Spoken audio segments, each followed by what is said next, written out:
Alors, bonsoir mesdames, bonsoir messieurs. Je vous remercie d'être venus si nombreux, ça me fait très plaisir. Alors, je suis là à un double titre. Dans la première partie, je vais vous parler en fait de mon mémoire de master. Donc, j'ai fait ici un master à Crédit en Santé en 2014-2015. Mon mémoire s'intitulait « Regard croisé sur les pratiques d'accompagnement de la fin de vie ». Et de ce mémoire, après, j'ai tiré un projet innovant que je suis en train de monter qui s'appelle « Les établissements hôteliers de répit et de santé ». Alors, je vais déjà commencer par vous parler de mon mémoire.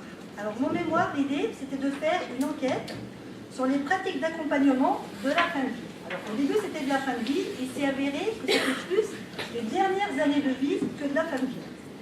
La commande venait un petit peu de Corinne Grenier. Dans le cadre du master, on me disait qu'il y avait une nouvelle loi Claes Inonetti, c'était en 2014-2015. Moi, je suis suissesse, et ma mère, en Suisse, a fait la loi pour le suicide assisté dans le canton de Neuchâtel en 1992. Donc parler de la fin de vie du suicide assisté, c'était un sujet qui pour moi n'était pas un problème.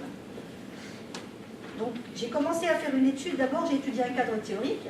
Qu'est-ce qu'on faisait en Suisse? Qu'est-ce qu'on faisait en France? Qu'est-ce qu'il y avait comme cadre légal? Ensuite, j'ai rencontré des professionnels de terrain. J'ai rencontré, au début la commande était de rencontrer, on va dire à peu près 5 personnes en Suisse, 5 personnes en France. La finalité a été que j'ai rencontré 40 personnes. Les gens téléphonaient, les gens voulaient participer à l'enquête. J'ai fini par rencontrer 40 personnels de santé, des patients, des proches aidants, des bénévoles. Alors je tiens à remercier ce soir particulièrement Michel Caillol, qui a été le premier médecin en France à participer à mon enquête. Je tiens à remercier Christophe Letz, qui à l'époque était directeur de la Villa David, donc qui a participé à l'enquête. Ensuite, je tiens à remercier M. Sébastien Peilson, je peux lever la main, qui est là-bas, qui est directeur, qui a fait la formation avec moi à Cage, donc qui m'a gentiment accueilli, parce qu'au début, quand on fait une enquête, on ne trouve personne qui veut vous parler. Et puis quand vous voulez parler de la fin de vie, les EHPAD où je suis allée m'ont gentiment dit que chez eux, les gens ne mourraient pas, qu'ils ne voulaient pas parler de la fin de vie, ils mouraient à l'hôpital. Donc après, je suis allée voir à l'hôpital, j'ai trouvé une médecin urgentiste qui m'a dit « c'est une catastrophe, ils viennent tous mourir à l'hôpital, ils ne meurent pas dans les EHPAD ». Sébastien m'a dit « chez moi, les gens meurent ». Voilà, donc j'ai été très bien accueillie par Sébastien. Et je tiens aussi à remercier Vanessa Meyer, levez la main là-bas, qui est directrice d'une résidence service senior, qui est une ancienne directrice d'EHPAD, donc qui a aussi participé au mémoire, et l'association Jalmal. Je suis devenue une bénévole Jalmal dans la cité, donc pour promouvoir en fait les droits des patients, les directives anticipées. Je suis bénévole Jalmal en Est-Var. Le Jalmal va beaucoup contribuer aussi à mon travail.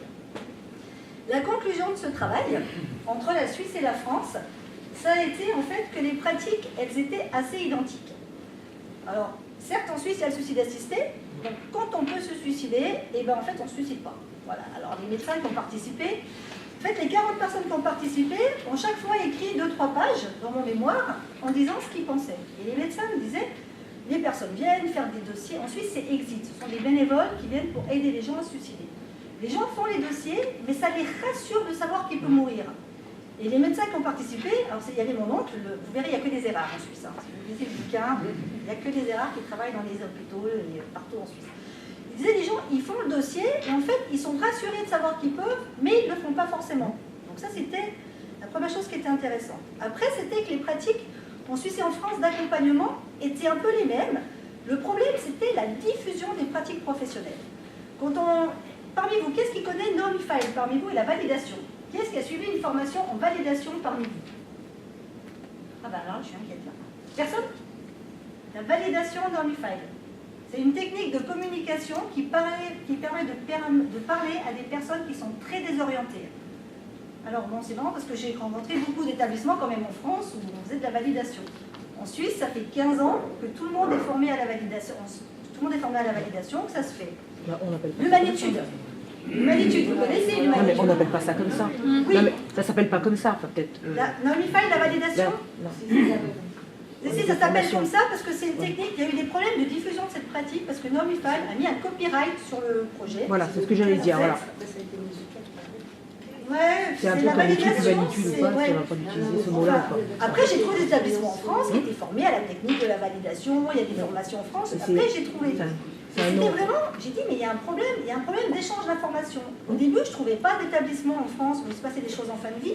À la fin, j'ai plus d'établissements qui ont participé en France qu'en Suisse. Les gens me téléphonaient.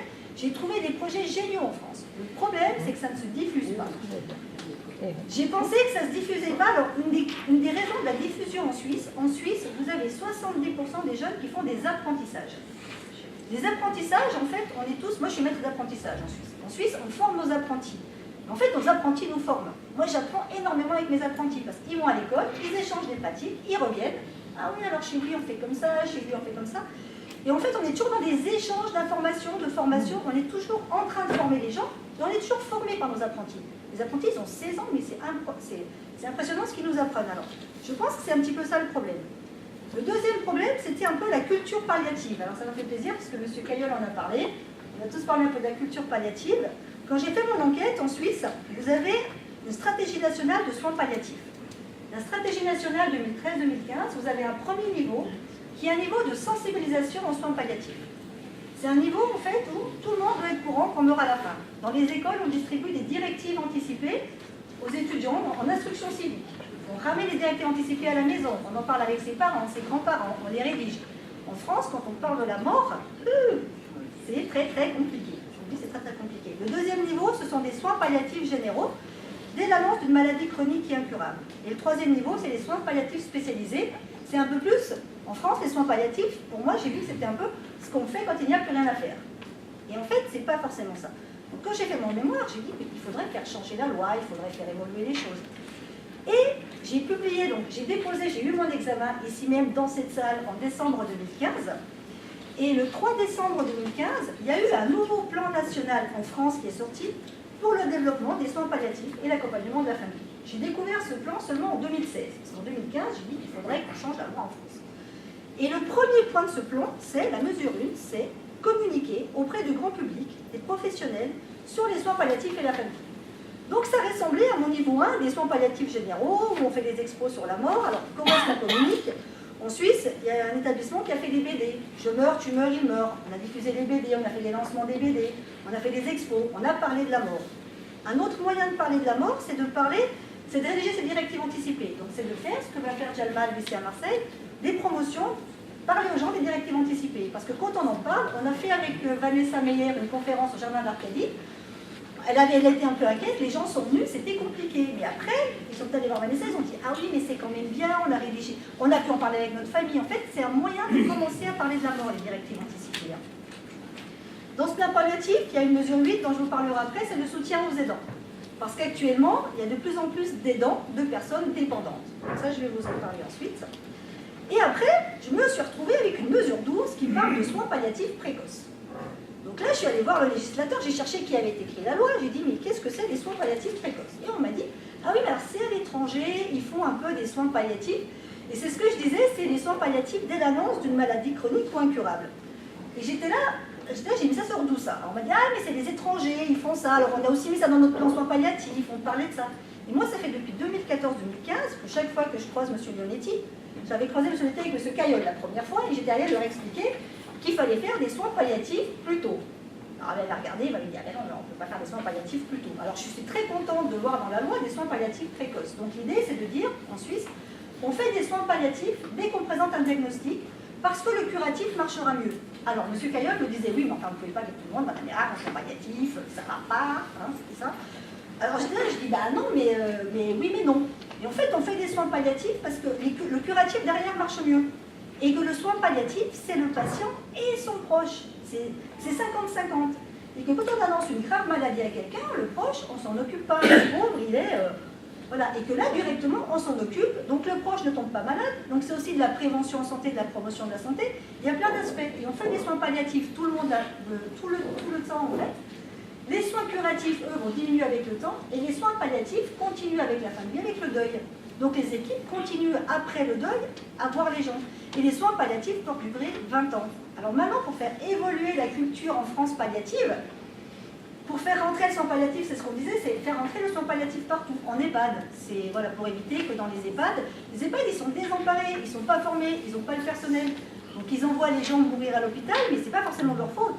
Parce que quand ils ont les formations, quand ils savent faire, ils ne le font pas. Donc à un moment, voilà, c'est faire évoluer la culture palliative. La conclusion après, voilà, c'est... Quand j'ai présenté le mémoire, on m'a dit il faut le publier. Donc j'ai envoyé à des éditeurs, j'ai été publié par l'Harmattan. L'idée, c'était à un moment que les 40 personnes qui se sont exprimées, vous pouvez retrouver plein de témoignages. Ça peut être alors des choses que vous connaissez, le toucher détente. Certains ont parlé de soins de bouche. On a parlé, j'ai rencontré une jeune femme qui a euthanasié sa maman en Belgique, alors qui m'a expliqué comment ça s'est passé, qui a témoigné. Il y a eu 40 témoignages.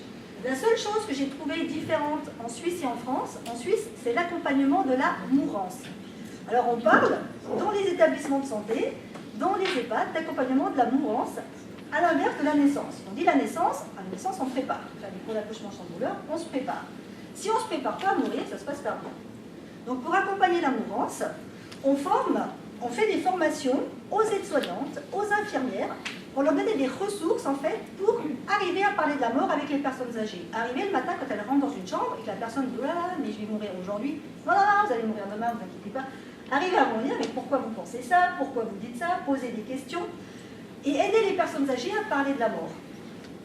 En Suisse, ils disent l'enjeu du grand âge, c'est de faire un bilan de vie. Alors le bilan de vie, c'est quoi? C'est simplement permettre à la personne âgée de mettre ses affaires en ordre pour après profiter du temps qui reste. Et les gens qui arrivent en EHPAD en Suisse, ils sont en même état qu'en France. Ils ne voulaient pas être là, c'était mieux chez eux. Et l'art du deuil, c'est un moment de les aider à faire le deuil de leur maison, de leur autonomie, de leur continence, et pour profiter des dernières années qui restent. Et après, ils sont dans un... Ça dure 7-8 mois, ça ne se fait pas du jour au lendemain. Mais les aides-soignantes, en les formant et les infirmières, à poser des questions, elles aident les personnes âgées, et du coup, ça se passe beaucoup mieux.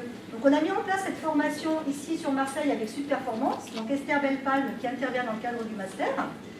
Elle est aussi en place avec Géroscopie. Avec Géroscopie, on a déjà un agrément DPC. On est en train de courir après un agrément DPC avec Sud Performance.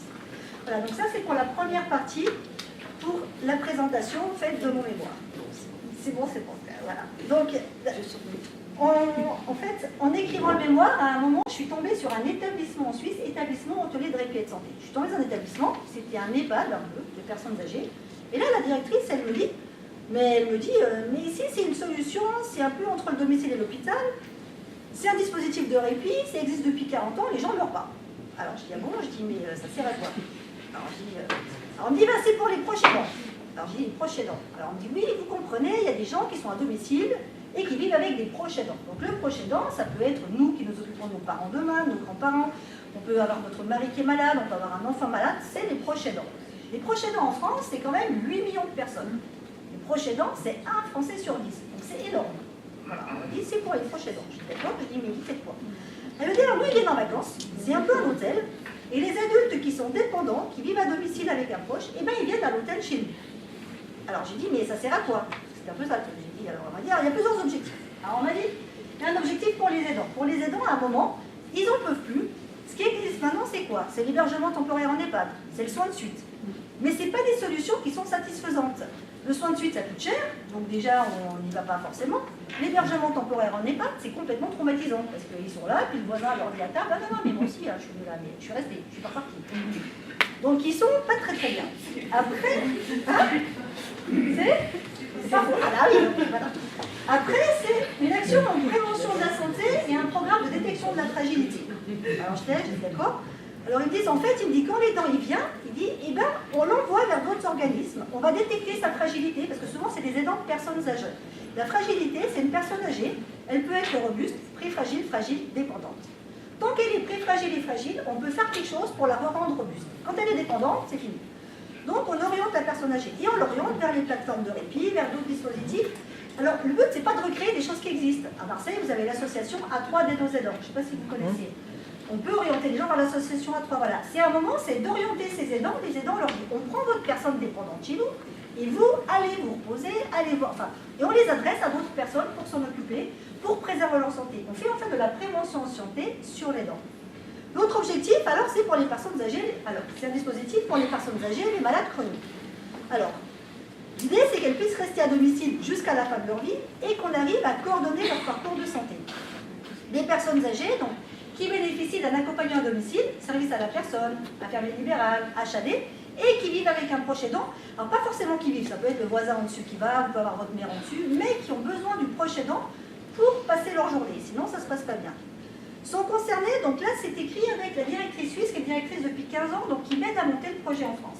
toutes les pathologies qui ne présentent pas de troubles du comportement incompatibles avec la vie en collectivité. Toutes les personnes âgées ont quelques troubles du comportement. Mais on ne peut pas avoir dans un hôtel des gens qui se baladeraient, qui entreraient dans toutes les chambres. Donc c'est une condition. Capable de s'alimenter seul, la directrice me disait à un moment, elle dit voilà, on ne peut pas faire de l'aide alimentaire tout le temps. À un moment, voilà, on a mis comme critère, elle doit pouvoir manger seule et elle ne doit pas avoir de risque de fumer. L'objectif pour la personne âgée, c'est de sortir d'une logique où soit il est à domicile, soit il va à l'hôpital, il va en institution, et il n'y a rien vraiment d'autre qui est prévu. Donc là, il est à domicile et il va en séjour de répit à peu près 2 mois par an, sur 6-7 ans, jusqu'à temps qu'il meure. Donc ces patients viennent plusieurs années, mais on programme des séjours de répit. Pendant qu'ils sont en séjour de répit, on organise pour eux un parcours de santé sans rupture, et ce qu'ils évitent surtout en Suisse, c'est les hospitalisations en urgence des personnes âgées qui sont très coûteuses en termes de perte d'autonomie, c'est un gros problème.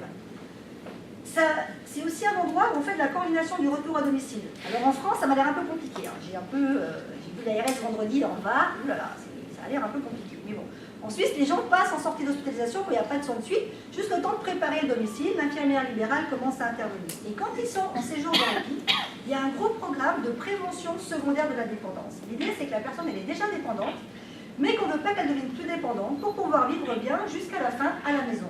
Et quand elle vient 2 mois par année, on détecte, il y a une infirmière sur place qui est payée pour faire un programme de prévention, on détecte plein de comportements qui pourraient rendre la personne plus dépendante et on la garde moins dépendante. Et en fait, ça coûte moins cher en santé. C'est pour ça qu'on s'en fout. Pas ça parce qu'on est plus riche. Après, qu'on est plus riche, mais voilà. Un troisième objectif, c'est un partage d'expérience. Parce que les équipes qui interviennent sur l'établissement, ce sont les équipes du domicile qui viennent intervenir sur l'établissement. Donc les gens, ils sont chez eux à domicile, ils viennent en répit à 4 km de chez eux à l'hôtel, ils sont à l'hôtel, et c'est les gens, service d'aide à la personne qui passe chez eux, passe là. Sur l'établissement, c'est uniquement des auxiliaires de vie qui vont remplacer l'aidant qui n'est pas là, et un petit staff de santé qui est là pour faire cette prévention santé, cette coordination du parcours. Mais le but, c'est vraiment que les gens, ils viennent un peu en vacances, et puis qu'ils ne soient pas inquiets de « ah ben c'est pas mon infirmière, ils vont pas savoir le traitement », la petite voix, le petit hamster dans la tête qui les rend malades. Et l'idée, c'est pas ça. Et quand vous allez en Suisse, les gens, ils vous disent ah, je suis en vacances, voilà, je suis bien. C'est les gens, madame de compagnie, elle vient me voir tous les jours, ça se passe bien. C'est en cohérence avec les enjeux publics de la nouvelle loi sur l'adaptation de la société au vieillissement, qui veut une coordination des acteurs de la prévention, une coordination à un parcours de santé sans rupture, qui actuellement a reconnu le statut d'aidant, et puis qui essaye de chercher aussi des offres diversifiées de logement. Plus vous offrez d'offres et de possibilités pour les personnes âgées, plus vous les rendez autonomes, ils sont libres de leur choix, et ça c'est important. S'ils n'ont pas le choix, ils ont le choix, ah ben non, mais de toute façon c'est la maison tout seul, vous vous débrouillez, ou c'est l'EHPAD. Que là, à un moment, on leur dit, bah, c'est la maison, il y a quelqu'un qui vient vous voir, et puis 2-3 mois par an, vous allez en séjour de répit, ça va bien se passer, et vous allez rester chez vous longtemps. Voilà, bah, je vais avoir terminé. Donc, le fonctionnement de l'offre, c'est des séjours de 3 jours à maximum 90 jours par an. C'est une intervention des intervenants à domicile pour faire les soins normaux. Ce sont des soignants pour la prévention en santé. Une équipe sur place pour remplacer la présence de l'aidant. Et vraiment une volonté de proposer un peu des séjours de vacances. Et ça, je dis ça vacances parce que quand je suis allée voir les personnes, c'est un établissement qui est dans le canton de Neuchâtel d'où je viens, mes parents habitent là-bas. Quand on va voir les gens, ils vous disent, mais moi je suis en vacances. Voilà, ça leur plaît. Le financement, c'est un programme de 10 à 25 lits. Alors le problème du financement, c'est soit vous faites 25 lits, ça va coûter cher. Parce que 25 lits pour amortir, un directeur, vous payez à peu près le même prix qu'il y ait 20 ou 25 lits. Il y a un tas de frais qui sont un peu fixes. Donc l'idée, c'est de le coupler avec soit un EHPAD, un foyer logement, de la résidence service senior. Nous avons essayé avec Vanessa Meyer et le jardin d'Arcadie. C'est un peu compliqué. Voilà, on essaye, on essaye. Ça pourrait être couplé avec un village de vacances. Moi, je suis quelqu'un qui ne suis pas soignante, qui était une juriste, qui vient aussi de l'hôtellerie. À un moment, j'étais là, je dis, mais les villages de vacances, je dis, pourquoi pas. À un moment, c'est un endroit où les gens doivent se sentir bien.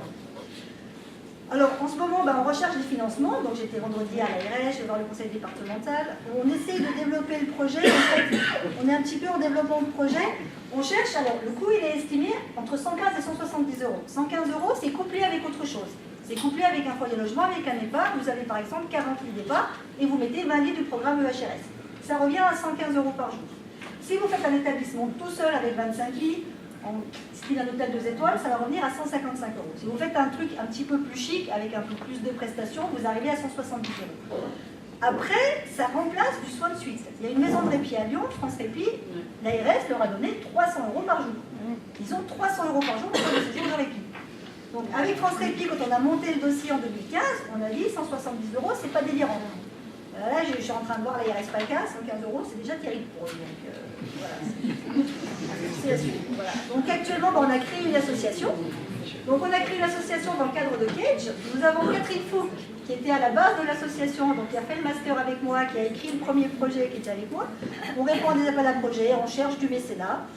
Et voilà, donc si vous avez envie de venir nous aider, vous pouvez venir nous soutenir. Alors on est pour nous aider à faire un projet qui est vraiment un projet de territoire, pour faire connaître les offres de répit et l'importance de solutions innovantes dans la prise en charge des dernières années de vie, et pour créer aussi de nouveaux emplois. Voilà, je vous remercie de votre attention.